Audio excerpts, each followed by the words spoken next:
अरूलाई गाली गरेरै मात्र देश बन्छ जस्तो लाग्छ तर स्टन्ट गरेर देश बन्दैन स्टन्ट गरेर देश बन्छ स्टन्ट गरेर देश बन्छ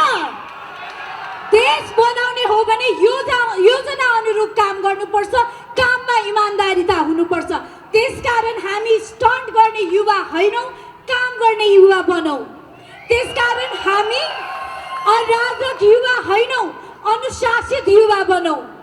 and let's not be the complainer only let's be the solution maker समस्या आइपर्यो भने कुद्ने भाग्ने होइन समस्या आइपर्यो भने समस्यालाई अगाडि जुझ्ने र समाधान गर्ने ल्याकत राखौं हामी युवाहरूले our country needs us यो देशलाई हामी युवा सक्षम युवाको खाँचो छ ग्लोबल आईबी बैंक सबैका लागि बैंक यो देशलाई असल युवाको खाँचो छ थोदे या त देख्यो खचा छिक्पि जी तक्को खत्तोता देश त न्हनि नेक्यु खचा छप्प छदी जुगु इ वे धुंगुको धु